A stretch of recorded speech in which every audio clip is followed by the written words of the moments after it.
Hello friends, welcome in objective GTC. Last video में हमने CrPC में constitution of court and offices पढ़ा था। फ्रेंड्स, आज हम चैप्टर 3 यानी कि पावर ऑफ कोर्ट्स के बारे में पढ़ेंगे। फ्रेंड्स, अगर आपने हमारी पुरानी वीडियो नहीं देखी है तो लिंक जो है डिस्क्रिप्शन में दी गई है, आप उसको देख सकते हैं, पढ़ सकते हैं। आगे पढ़ने से पहले फ्रेंड्स, अगर आपको वीडियो अच्छी लगे तो लाइक करें, शेयर करें, सब्सक्राइब करें और बेल आइकन को जरूर क्लिक करें ताकि हमारी नई वीडियो आप तक सबसे पहले पहुँचे। फ्रेंड्स, वीडियो को लास्ट तक जरूर देखिएगा। शुरू करते हैं आज का topic. Chapter 3 power of courts. Chapter 3 power of courts cover है सेक्शन 26 से 35 तक।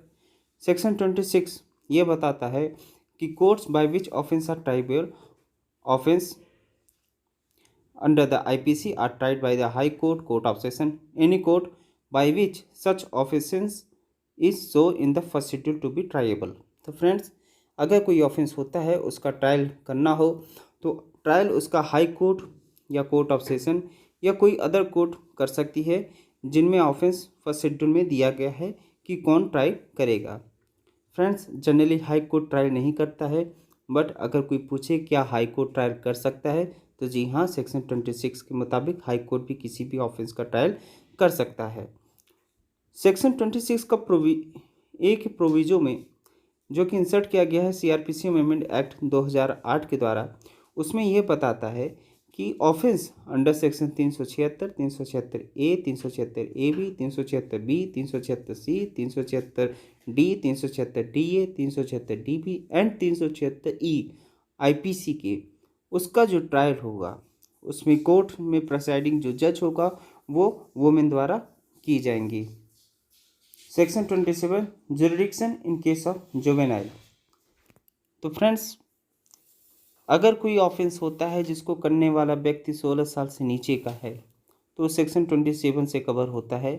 तो offence not punishable bye death और इम्प्रिजमेंट ऑफ लाइफ, कोई भी ऑफेंस हुआ उसकी जिसकी पनिशमेंट डेथ या इम्प्रिजमेंट ऑफ लाइफ नहीं है, कमिटेड बाय एनी पर्सन, किसी भी व्यक्ति द्वारा किया जाता है, who at the time when he appear और बॉट बिफोर द कोर्ट, या जिस समय वो कोर्ट में उपस्थित हो या उसे लाया जाता है उसकी उम्र 16 वर्ष से अंदर हो तो उसका ट्रायल सीजीएम करेगा, या चिल्ड्रन एक्ट 1960 के तहत जिस कोर्ट को एम्पावर किया जाएगा वो कोर्ट करेगी, या any other law for the time being in force for the treatment, training and rehabilitation of the youthful offender, या किसी लॉ द्वारा जिसमें यूथफुल ऑफेंडर का ट्रीटमेंट, ट्रेनिंग और रिहैबिलिटेशन किया जाता है उनके द्वारा किया जाएगा। एट प्रेजेंट सिचुएशन ये है फ्रेंड्स कि जुवेनाइल का जो केस होता है वो ट्राइड किया जाता है according to juvenile justice care and protection of children act 2015। ठीक फ्रेंड्स, आगे बढ़ते हैं। सेंटेंस विच में भी पास बाय क्रिमिनल कोर्ट्स।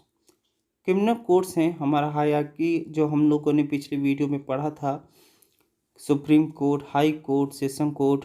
तो ये कितने इनकी जुरिडिक्शन कितना है, ये कितना जो है पनिशमेंट दे सकते हैं। तो सेक्शन 28, 29 ऑफ सीआरपीसी कवर करता है इस चीज़ को। इसको हम देखते हैं। सुप्रीम कोर्ट के पास पावर है कि कोई भी सेंटेंस पास कर सकता है जिसके लॉ द्वारा ऑथराइज किया गया हो। हाई कोर्ट के भी पास भी सेम पावर है। सेक्शन 28 के सब सेक्शन फर्स्ट में बताया है कि हाई कोर्ट भी कोई भी सेंटेंस पास कर सकता है। सेशन कोर्ट सेक्शन 28(2) में बताया गया है कि सेशन कोर्ट में इंक्लूड करेगा सेशन जज एंड एडिशनल सेशन जज, दोनों के पास सेम पावर होगी, कोई भी सेंटेंस पास कर सकते हैं। लेकिन जो डेथ सेंटेंस होगी वह हाई कोर्ट के कंफर्मेशन के बाद लागू होगी। असिस्टेंट सेशन जज जो कोई सेक्शन 28(3) में दिया गया है, इनके पास पावर है कि ये मैक्सिमम पनिशमेंट 10 साल तक की दे सकते हैं विथ और विदाउट फाइन। अब चीफ मेट्रोपॉलिटन मजिस्ट्रेट या एडिशनल चीफ मेट्रोपॉलिटन मजिस्ट्रेट जो section 29(4) read with section 29 first के तहत ये पता चलेगा कि उनको जो पावर है मैक्सिमम पनिशमेंट 7 साल या उससे ज़्यादा, मैक्सिमम पनिशमेंट उनके 7 साल तक है विथ और विदाउट फाइन। मेट्रोपॉलिटन मजिस्ट्रेट या स्पेशल मेट्रोपॉलिटन मजिस्ट्रेट है, इनको जो पावर है मैक्सिमम पनिशमेंट 3 साल तक का है विथ और without fine.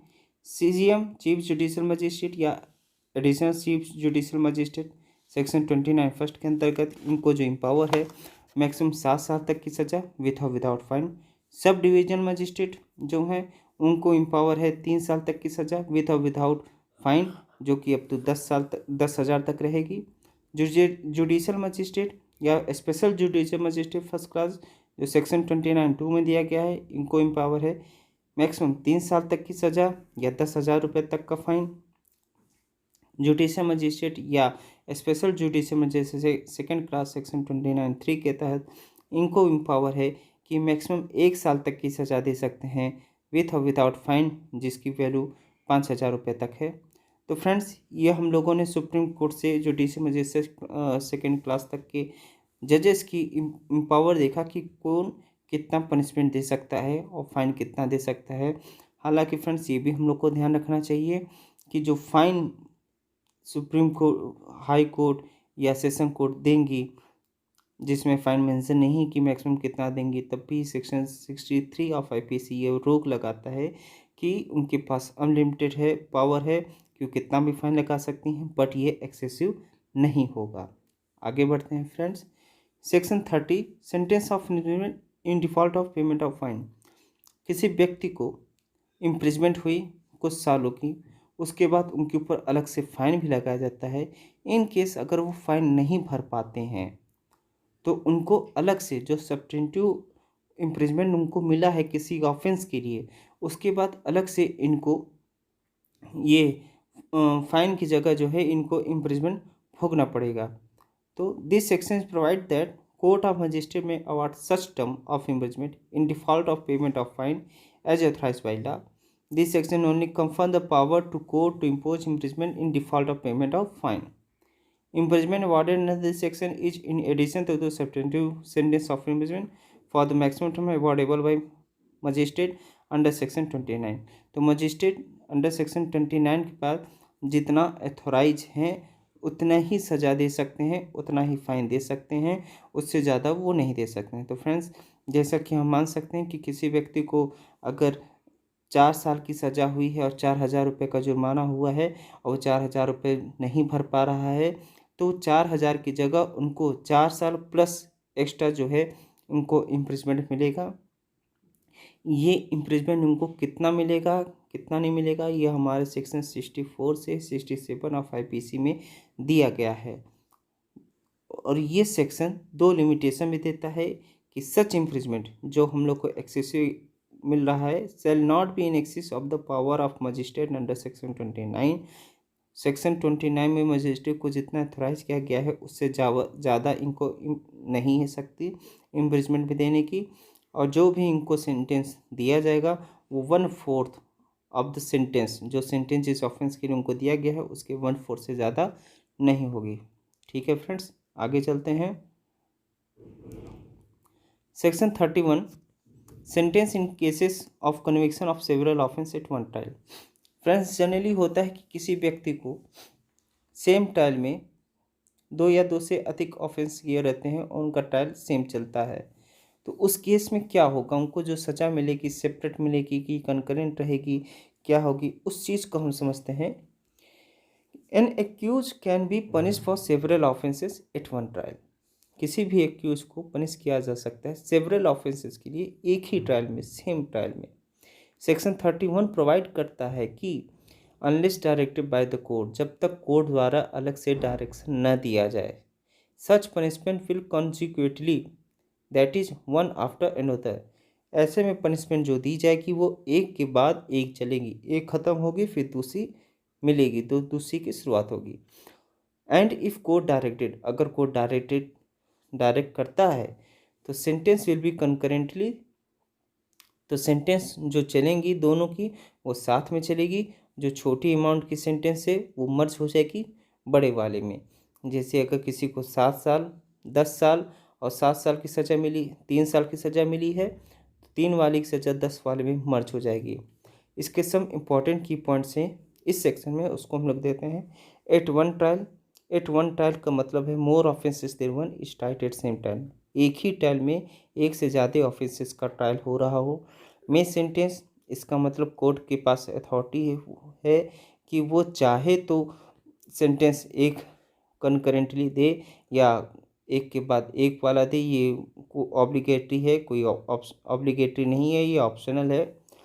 Which court is competent to inflict the power of inflict, तो that power of different grades of magistrate to award sentence, ये अलग अलग लेवल के मजिस्ट्रेट की एम्पावरमेंट की एम्पावर है।